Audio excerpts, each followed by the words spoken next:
Assalamualaikum warahmatullahi wabarakatuh. Perkenalkan, kami dari kelompok 4 yang beranggotakan 2 orang, yaitu Desti Permatasari, saya sendiri, dan anggota kelompok saya, Angga Pati.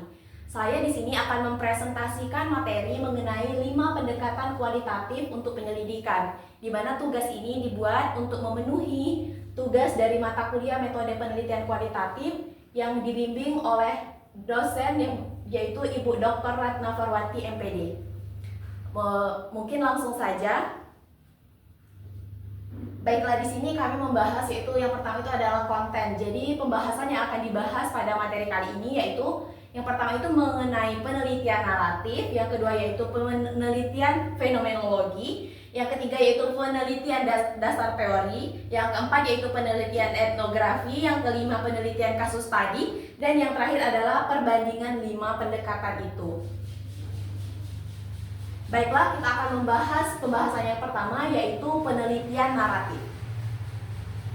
Jadi, penelitian naratif ini sendiri memiliki definisi yaitu merupakan pendekatan kualitatif yang berfokus pada pengumpulan dan analisis data atau narasi yang diceritakan oleh individu tentang pengalaman hidup mereka. Jadi narasi dalam penelitian ini dipahami sebagai teks lisan atau tulisan yang memberikan penjelasan tentang suatu peristiwa ataupun serangkaian peristiwa yang terhubung secara kronologis. Adapun latar belakang dari penelitian naratif ini yaitu yang sebagaimana dipaparkan telah menjadi bidang yang berkembang dengan adanya jurnal khusus seperti Narrative Inquiry dan banyak buku yang membahas metode ini. Jadi proses penelitian naratif ini melibatkan pengumpulan cerita dari individu, pengamatan, dan refleksi mendalam terhadap konteks yang dibahas. Selanjutnya adalah fitur-fitur yang menentukan studi naratif. Jadi ada beberapa fitur yang menentukan studi naratif ini. Jadi yang pertama adalah cerita individu, di mana memiliki pengertian yaitu penelitian naratif berfokus pada pengumpulan cerita dari individu tentang pengalaman hidup mereka atau yang menjadi narasumber dalam penelitian ini. Yang selanjutnya adalah identitas individu. Yang kedua yaitu membahas mengenai cerita naratif dapat menjelaskan identitas individu dan bagaimana individu itu melihat diri mereka sendiri. Dan yang ketiga yaitu adalah fitur dalam pengumpulan data, di mana data dalam penelitian naratif ini dikumpulkan melalui berbagai bentuk seperti wawancara, observasi, dokumen, foto, dan sumber data kualitatif lainnya. Dan yang keempat adalah analisis cerita. Cerita naratif dianalisis dengan berbagai cara, seperti analisis tematik, struktural, dialogis, ataupun performance. Dan yang terakhir adalah perubahan temporal. Jadi cerita naratif ini seringkali mengandung perubahan temporal yang disampaikan oleh individu ketika mereka bercerita tentang pengalaman hidup mereka. Selanjutnya adalah jenis-jenis narasi. Jadi ada 2 jenis narasi. Yang pertama itu narasi tematik, di mana narasi tematik ini merupakan penjurusan di mana peneliti mengekstrak tema-tema yang berlaku di seluruh cerita atau melakukan taksonomi jenis cerita. Jadi pendekatan ini memungkinkan peneliti untuk mengidentifikasi pola-pola tematik yang muncul dalam cerita yang dikumpulkan. Next yaitu narasi berdasarkan alur cerita, di mana narasi ini berdasarkan alur cerita melibatkan pembentukan cerita berdasarkan alur cerita yang ada. Jadi peneliti naratif ini menggunakan pendekatan sastra untuk menganalisis dan membentuk cerita berdasarkan alur cerita yang diungkapkan oleh partisipan. Dengan mempertimbangkan kedua jenis narasi ini, di mana peneliti naratif dapat mengembangkan pemahaman yang mendalam tentang cerita-cerita individu, mengidentifikasi tema-tema yang muncul, dan membentuk narasi yang menggambarkan pengalaman serta dijabarkan secara komprehensif. Jadi ini tujuan dari memahami jenis-jenis narasi sehingga bisa menjadi pertimbangan bagi peneliti dalam menyusun sebuah penelitian itu. Selanjutnya adalah tantangan dari penggunaan penelitian naratif. Yang pertama yaitu keterbatasan data, di mana penelitian naratif seringkali membutuhkan pengumpulan data yang luas dan mendalam tentang partisipan. Dan kendalanya yaitu terkadang memiliki keterbatasan data, di mana data yang didapat itu seharusnya dibutuhkan lebih banyak data daripada yang sudah dikumpulkan. Selanjutnya yaitu kesulitan dalam interpretasi, di mana proses interpretasi cerita-cerita individu dalam penelitian naratif dapat menjadi kompleks. Mengapa dia menjadi kompleks? Karena narasumber di sini merupakan individu-individu yang menyajikan cerita yang berbeda, sehingga peneliti harus bisa menyimpulkan dan menginterpretasikan data tersebut sehingga menjadi data yang komprehensif dan mudah dipahami. Selanjutnya adalah kolaborasi dengan partisipan. Kolaborasi aktif dengan partisipan dalam penelitian naratif merupakan hal yang penting, karena interaksi yang baik yang dibuat oleh peneliti dan partisipan itu akan dapat mempermudah dalam mengolah data itu sendiri. Yang selanjutnya yaitu refleksi dan subjeksitas. Peneliti naratif perlu bersikap reflektif terhadap latar belakang pribadi dan politik mereka sendiri yang dapat mempengaruhi cara mereka menginterpretasikan cerita-cerita individu. Penelitian naratif ini seringkali dianggap bias karena di sini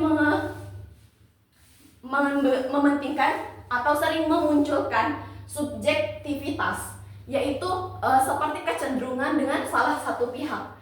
Jadi, refleksi dan subjektivitas dari peneliti di sini dibutuhkan untuk memaparkan data tersebut secara komprehensif, transparan, dan tentunya baik dan adil. Selanjutnya yang kelima yaitu kesulitan dalam analisis.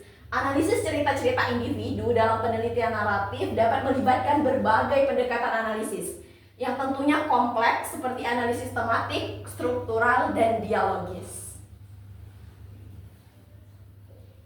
Selanjutnya kita akan membahas mengenai penelitian fenomenologi. Definisi dan latar belakang dari penelitian fenomenologi ini yaitu mempunyai definisi, yaitu bertujuan untuk mereduksi pengalaman individu dengan suatu fenomena menjadi deskripsi esensi universal yang dapat diterapkan pada sekelompok individu yang mengalami fenomena tersebut. Jadi peneliti ini mengumpulkan data dari individu yang pernah mengalami fenomena tersebut dan mengembangkan deskripsi gabungan dari esai pengalaman untuk semua individu yang terlibat. Jadi dari definisi ini dapat kita lihat bahwa peneliti ini mengumpulkan data ataupun informasi dari berbagai sumber, sehingga pada akhirnya data yang telah dikumpulkan itu akan dikembangkan, dideskripsi, dan digabungkan sehingga menjadi sebuah penelitian atau hasil penelitian yang dinilai bagus. Selanjutnya yaitu adalah latar belakang, di mana latar belakang dari penelitian fenomenologi ini yaitu merupakan akar filosofis yang kuat, terutama dari karya-karya Edmund Husserl dan pengembangannya oleh para filsuf seperti Heidegger, Sartre, dan Merleau-Ponty. Pendekatan ini menekankan pada pengalaman subjektif individu dan bagaimana individu memiliki pengalaman yang unik terhadap fenomena yang sama. Jadi latar belakang dari penelitian fenomenologi ini yaitu untuk menggali informasi-informasi dari berbagai individu yang dinilai memiliki pengalaman atau pernah mengalami fenomena yang sama. Jadi ini adalah latar belakang dari penelitian fenomenologi. Selanjutnya yaitu mengenai fitur-fitur penentu fenomenologi.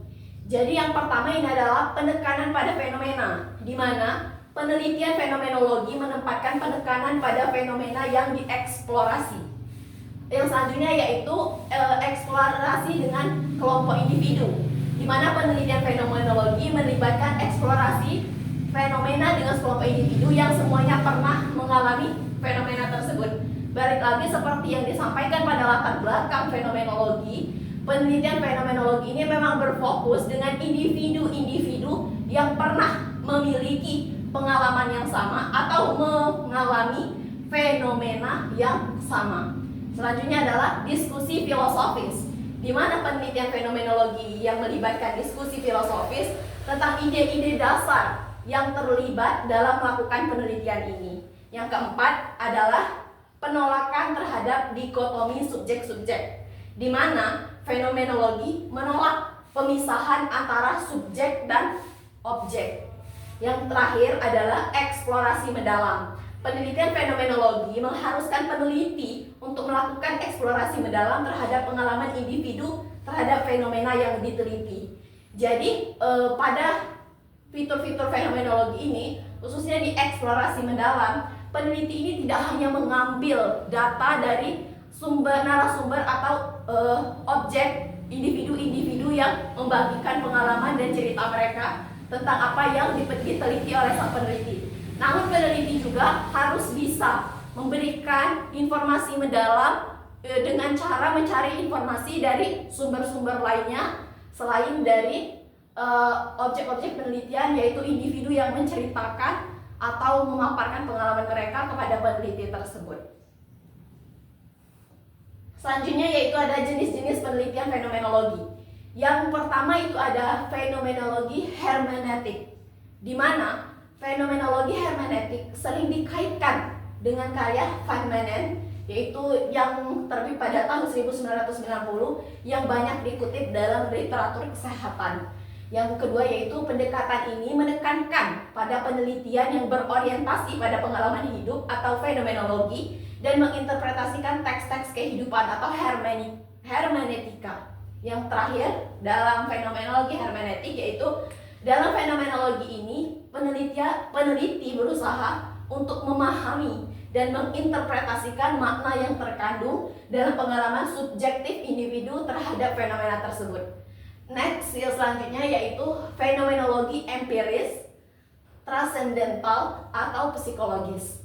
Jadi pada jenis-jenis penelitian ini, di mana pada konteks penelitian yang dimaksud yaitu yang pertama, pendekatan ini sering dikaitkan dengan karya Mostakas yang terbit pada tahun 1994 yang menekankan analisis data yang sistematis dan mendalam. Yang kedua yaitu analisis data yang dalam fenomenologi ini bergerak dari unit analisis yang sempit hingga unit yang lebih luas dan pada akhirnya merangkum apa yang dialami individu dan bagaimana mereka mengalaminya. Dan yang terakhir adalah fenomenologi ini berfokus pada esensi dari pengalaman individu dan mencoba untuk mengidentifikasi struktur esensial yang tidak berubah-ubah dari fenomena yang diteliti. Oke, next adalah prosedural untuk melakukan penelitian fenomenologi, di mana yang pertama ini adalah identifikasi fenomena yang akan diteliti, di mana langkah pertama adalah mengidentifikasi fenomena yang akan diteliti dengan cara memilih konsep atau fenomena yang ingin dipahami secara mendalam dalam konteks pengalaman individu. Selanjutnya adalah pengumpulan data. Proses pengumpulan data dalam penelitian fenomenologi biasanya melibatkan wawancara mendalam dengan individu yang memiliki pengalaman terkait fenomena yang diteliti.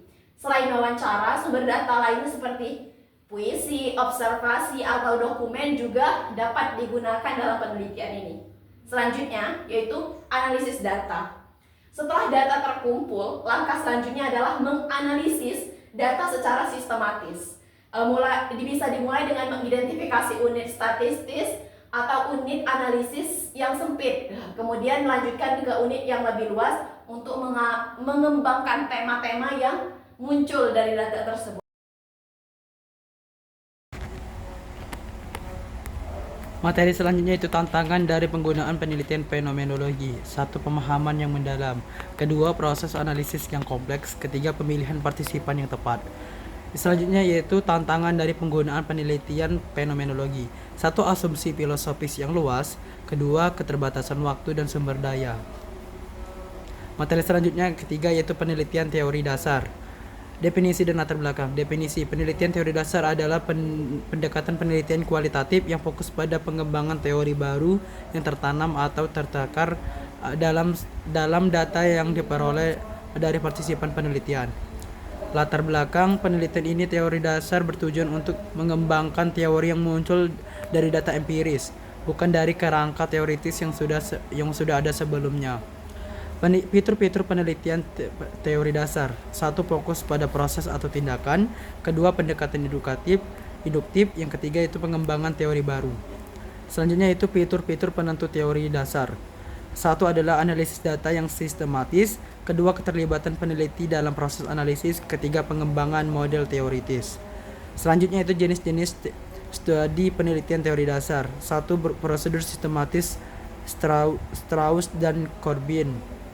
Kedua, pendekatan konstruktivis Chalmers. Materi selanjutnya itu proses untuk melakukan penelitian teori dasar atau grounded theory research. Satu, penentuan masalah penelitian. Kedua, pengumpulan data. Ketiga, analisis data. Selanjutnya itu prosedur untuk melakukan penelitian teori dasar, grounded theory research. Satu yaitu pengembangan teori, yang kedua verifikasi teori, dan yang ketiga adalah penyajian hasil. Materi selanjutnya itu tantangan dari penggunaan penelitian teori dasar. Satu, mengesampingkan ide teoritis. Kedua, kesulitan menemukan kapan teori sudah sempurna. Ketiga, pemahaman subjektif peneliti. Materi selanjutnya itu tantangan dari penggunaan penelitian teori dasar. Satu, keterbatasan generalisasi. Kedua, kesulitan dalam pengembangan teori substantif. Dan ketiga, kesulitan dalam verifikasi empiris. Yang keempat yaitu penelitian etnografi. Definisi dan latar belakang penelitian etnografi. Etnografi adalah metode penelitian yang mendalam dan terperinci untuk suatu kelompok atau komunitas tertentu dengan tujuan untuk memahami budaya, nilai, norma, dan praktik sosial yang ada dalam kelompok tersebut. Latar belakang. Etnografi memiliki akar sejarah yang panjang dalam antropologi budaya, di mana para antropologi terdahulu melakukan penelitian lapangan yang mendalam untuk memahami kehidupan dan budaya suku-suku yang berbeda di seluruh dunia. Adapun fitur-fitur penentu penelitian etnografi. Satu, fokus pada kelompok budaya. Kedua, pengamatan dan partisipasi.